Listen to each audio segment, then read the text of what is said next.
Hi friends, welcome to Sheela's 5 stars kitchen. இன்னைக்கு நம்ம கிச்சனில் என்ன பார்க்க போகிறோம் அப்படின்னா, மத்தி மீன் குழம்பு எப்படி வைக்கலாம் அப்படின்றத இப்போ பார்க்கலாம். மத்தி மீன் குழம்பு ரொம்ப தேன் மாதிரி சூப்பராக இருக்கும். அவ்வளோ நல்லது உடம்புக்கு. ஹெல்த்தியான ரெசிபி இது. எல்லா மீனை விட இதில் கால்சியம் சத்து அதிகமாக இருக்கும். ஒமேகா 3யும் அதிகமாக இருக்கும். இதை சாப்பிட்றதால நம்மளுக்கு பேட் கொலஸ்ட்ரால் கம்மியாகும், குட் கொலஸ்ட்ரால் அதிகமாகும். அதே சமயம் இது டேஸ்ட்டாகவும் இருக்கும் குழம்பு. மத்தி மீன் குழம்பு தான் இருக்கிற குழம்புலேயே, மீன் குழம்புங்கள்லேயே டேஸ்ட்டான குழம்புனா மத்தி மீன் குழம்பு தான். அது எப்படி செய்யலான்னு வாங்க பார்க்கலாம். அதுக்கு முன்னாடி நம்ம சேனலை சப்ஸ்கிரைப் பண்ணி வச்சுக்கோங்க. கூடவே இருக்கிற பெல் ஐக்கானையும் ப்ரெஸ் பண்ணி வச்சுக்கோங்க. Thank you friends. மத்தி மீன் குழம்பு வைக்கிறதுக்கு 1 கிலோ மத்தி மீன் வாங்கியிருக்கேன். இதை சுத்தமாக க்ளீன் பண்ணி இது மாதிரி எடுத்து வச்சுருக்கேன். எல்லாமே இந்த மீன் வெட்டுறவங்ககிட்டயே வாங்கி க்ளீன் பண்ணி எடுத்துகிட்டு வந்துட்டேன். ஆனால் வீட்டுக்கு அதை வெறுமனே கழுவக்கூடாது. அவங்க க்ளீன் பண்ணாலுமே இதில் இந்த இதில் செதில்லாம் இருக்கும். அதை நம்ம கையால் அப்படியே அழகாக எடுத்துட்டு இன்னொரு தடவை வாஷ் பண்ணி ஒரு 3 டைம்ஸ் வாஷ் பண்ணி எடுத்து வச்சுக்கணும். மீன் குழம்பு வைக்கிறதுக்கு ஒரு சட்டியை சூடு பண்ணியிருக்கேன். மீன் குழம்பு பாத்திரம், அதில் 1 கரண்டி நல்லெண்ணெய் ஊற்றிக்கிறேன். இது கொஞ்சம் கம்மியாகவே நல்லெண்ணெய் ஊற்றிக்கலாம். ஏன்னா இந்த மீன்லேருந்து ஒரு நெய் மாதிரி வரும், அது நிறைய மிதந்துடும். அதனால இதுக்கு 1 கரண்டி எண்ணெய் போதும். எண்ணெய் சூடாயிருச்சு. ஒரு ஸ்பூன் வெந்தயம் அதில் போட்டுக்கணும். கடுகு போட வேண்டாம். கடுகு போட்டால் அப்புறம் அது அந்த டேஸ்ட் மாறிடும். வெந்தயம் தான் மீன் குழம்புக்கு நல்லா இருக்கும். வெந்தயத்தோட வாசனை தான் மீன் குழம்புக்கு சூப்பராக இருக்கும். வெந்தயம் நல்லா பொரிஞ்சிருச்சு. சின்ன வெங்காயம் ஒரு 200 கிராம் முழுசாவே உரிச்சு வச்சிருக்கேன். கட் பண்ணீங்கன்னா அவ்வளோவா டேஸ்டா இருக்காது. பெருசா இருந்தா வேணா 2ஆ கட் பண்ணிக்கோங்க. இது சின்ன சின்ன வெங்காயம் முழுசா உரிச்சு வச்சிருக்கேன். இதை ஃபர்ஸ்ட் சேர்த்து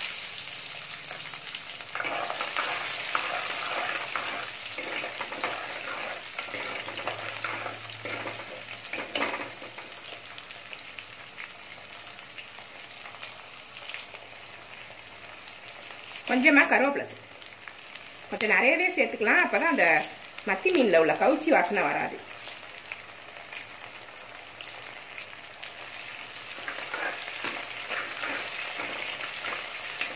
ஒரு 3 தக்காளி கட் பண்ணி வச்சிருக்கேன். இதை அது கூட சேர்த்து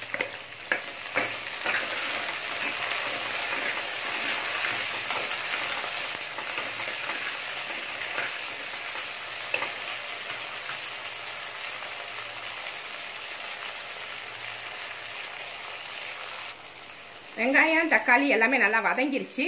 புளி கரைச்சி வச்சிருக்கேன். ஒரு எலுமிச்சம்பழ சைஸ், ஒரு பெரிய எலுமிச்சம்பழ சைஸ்னால இவ்வளோ பெருசுக்கு கரைச்சிக்கோங்க. அப்போதான் நல்லா இருக்கும். கொஞ்சமாக புளி கரைக்க வேண்டாம். ஒரு எலுமிச்சம்பழ சைஸுக்கு கரைச்சி வடிகட்டி எடுத்து வச்சுக்கோங்க. நம்மளுக்கு எவ்வளோ குழம்பு தேவையோ அவ்வளோ தண்ணி ஊற்றி திரும்ப திரும்ப கரைச்சி வடிகட்டிக்கணும். ஒரு தடவைக்கு 3 தடவையாக போட்டு அந்த புளியை நல்லா கரைச்சி வடிகட்டிக்கணும். மஞ்சப்பொடி 1/2 ஸ்பூன் போட்டு, மிளகாத்தூள் காரத்துக்கு தகுந்த மாதிரி போட்டுக்கலாம். இது குழம்பு மிளகா பொடி. இந்த ஸ்பூனால நான் ஒரு 6லேருந்து 7 ஸ்பூன் வரைக்கும் போடுவேன். அப்பதான் கரெக்டா இருக்கும்.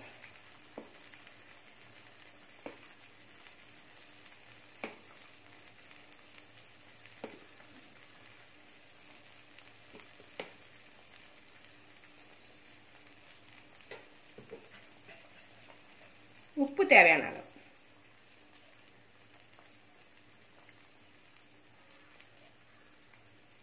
ஒரு 4 ஸ்பூன் போட்டிருக்கேன்.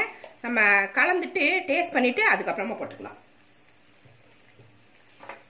புளி ஒரு எலுமிச்சம்பழம் அளவு நம்ம ஊற்றிருக்கோம் இல்லைங்களா, அதனால மிளகாத்தூளும் இந்த உப்பும் கொஞ்சம் அதிகமாக தான் தேவைப்படும். அப்போதான் அது கரெக்டான பக்குவத்துக்கு வரும், கரெக்டான டேஸ்ட்டை கொண்டு வரும்.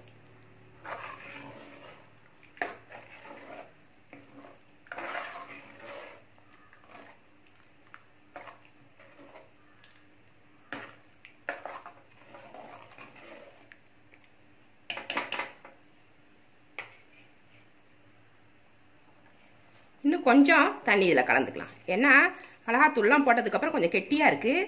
கொஞ்சம் தண்ணியாக இருந்தால் தான் அது கொதித்து இந்த பச்சை வாசனைலாம் போயிட்டு குழம்பா ரெடி ஆகிறதுக்கு சரியாக இருக்கும். கொஞ்சம் தண்ணி அதிகமாக வைக்கணும். ரொம்ப திக்காக இருந்துச்சுன்னா டக்குன்னு சுண்டி போயிடும், பச்சை வாசனையே போகாது.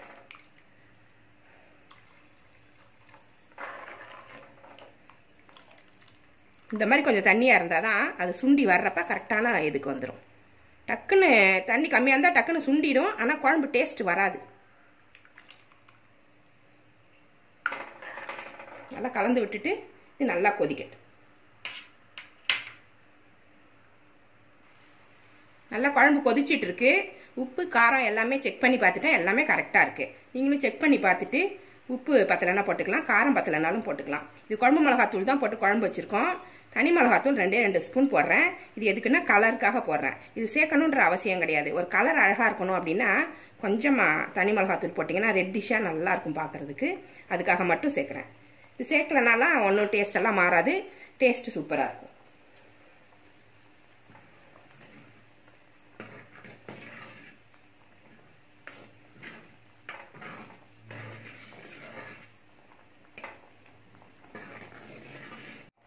கொஞ்சமாக பச்சை மிளகாய் எடுத்து வச்சுருக்கேன். இது வந்து உங்களுக்கு எவ்வளோ தேவையோ போட்டுக்கலாம். இது கொஞ்சம் இதில் போட்டால் டேஸ்ட்டாக இருக்கும், அதனால் நான் போடுறேன். இந்த மாதிரி லைட்டாக அப்படி உடச்சிட்டு அப்படி போட்டு விட்டுருங்க. இப்படி உடச்சிங்கன்னா அது உடையும், இப்படி உடையும், இப்படி போட்டு விட்டுருங்க. கொஞ்சமாக போடுறதுனால போட்டுக்கோங்க. நான் கொஞ்சம் நிறைய தான் போடுவேன். இது ஏன்னா இது தயிர் சாத்துக்கெலாம் தொட்டுக்கிறதுக்கு ரொம்ப நல்லாயிருக்கும். தயிர் சாத்துக்கு நல்லாயிருக்கும். தண்ணி ஊற்றிட்டு சாதத்தில் தண்ணி ஊற்றி உப்பு போட்டுட்டு நம்ம தண்ணி சாதம் சாப்பிடுவோம் பார்த்தீங்களா, அதுக்கெலாம் இந்த மிளகா தொட்டுக்கும் போது ரொம்ப டேஸ்ட்டாக இருக்கும். மீன் குழம்புல அந்த புளி காரத்தில் ஊறிடும், அது புளி மிளகா மாதிரி இருக்கும், நல்லாயிருக்கும். குழம்புக்கு தேவையான மசாலா அரைச்சிக்கலாம். மசாலானா தேங்காய் தான். தேங்காய் வந்து அரை மூடி தேங்காயில் கொஞ்சம் எடுத்து வச்சுருக்கேன், கொஞ்சம் குறைச்சி எடுத்து வச்சுருக்கேன். அளவு இதில் பார்த்துக்கோங்க. உங்களுக்கு எவ்வளோ தேவையோ எடுத்துக்கோங்க. ஒரு 5-6 சின்ன வெங்காயம், சும்மா ஒரு 6 சின்ன வெங்காயம் இருக்கும். 1 ஸ்பூன் சோம்பு இருக்கும். இது எல்லாத்தையுமே அரைச்சிட்டு குழம்புக்கு தேவையான தேங்காய் கொஞ்சம் போட்டுட்டு மீதியை நம்ம வறுவலுக்கு எடுத்துக்கலாம். இதை ஃபஸ்ட்டு அரைச்சிட்டு வந்துடுவோம். தேங்காய், சோம்பு, சின்ன வெங்காயம் போட்டு அரைச்ச பேஸ்ட் இருக்குது. இதில் வந்து குழம்புக்கு எவ்வளோ திக்னஸ் தேவையோ அவ்வளோ மட்டும் போட்டுக்கோங்க. மீதி வந்து நம்ம வறுக்கிற மீனுக்கு சேர்த்துக்கலாம். ஏன்னா கரெக்டாக அரைக்க முடியாது, கொஞ்சம் மீந்து போயிடும். மீந்துருச்சுன்னா எடுத்துக்கோங்க, மீறில் அதுவே கரெக்டாக இருக்குன்னா போட்டுக்கோங்க.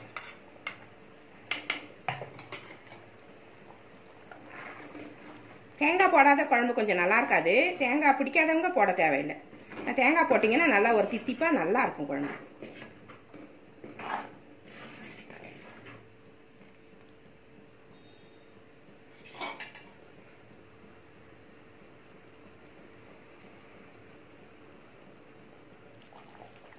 குழம்பு நல்லா கொதிச்சிருச்சு, பச்சை வாசனையெல்லாம் போயிடுச்சு. நல்லா இந்த திக்னஸ் இருக்குது பாருங்கள். நம்மளுக்கு போட்டு சாப்பிட்ற இந்த திக்னஸ் வந்த உடனே நம்ம மீனை சேர்த்துடலாம். ரொம்ப தண்ணியாக இருக்கும்போது சேர்க்கக்கூடாது. குழம்பு பக்கம் வந்ததுக்கப்புறம் சேர்த்தா தான் மீன் வேகிறதுக்கும் குழம்பு ரெடி ஆகிறதுக்கும் சரியாக இருக்கும். இப்போ வந்து 1 கிலோ மீன் எடுத்துருக்கேன்னு சொன்னேன், அவ்வளவுமே போடக்கூடாது. அதில் அளவாக போட்டுட்டு கொஞ்சம் எடுத்து நம்ம வறுத்துக்கலாம். நிறைய போட்டிங்கன்னா கவுச்சி அதிகமாகிடும். இந்த குழம்புக்கு எவ்வளோ பத்துதோ அவ்வளோ மட்டும் போடுங்க போதும். இதுதான் சரியா இருக்கும். ரொம்ப அரைச்ச மாதிரி போட்டிங்கன்னா ஒன்னோட ஒன்று போயிட்டு முள் ஆயிடும். கலரும் போது முள்ளெல்லாம் வெளியில் வந்துடும்.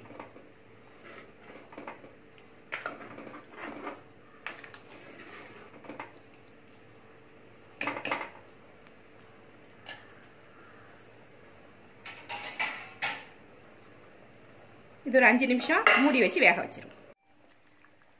மீன்லாம் வெந்துருச்சு. மத்தி மீன் குழம்பு சூப்பராக ரெடி ஆயிடுச்சு. இது ரொம்ப டேஸ்ட்டாக இருக்கும், ரொம்ப ஹெல்த்தியான குழம்பும் கூட. இந்த மாதிரி உங்கள் வீட்டில் ட்ரை பண்ணி பாருங்கள். இந்த ரெசிபி உங்களுக்கு பிடிச்சிருந்தா நம்ம சேனலை சப்ஸ்கிரைப் பண்ணி வச்சுக்கோங்க. கூடவே இருக்கிற பெல் ஐக்கானையும் ப்ரெஸ் பண்ணி வச்சுக்கோங்க. லைக் பண்ணுங்கள், ஷேர் பண்ணுங்கள், கமெண்ட் பண்ணுங்கள். இவ்வளோ நேரம் என்னோட வீடியோவை பார்த்தா எல்லாருக்குமே நன்றி. Thank you friends.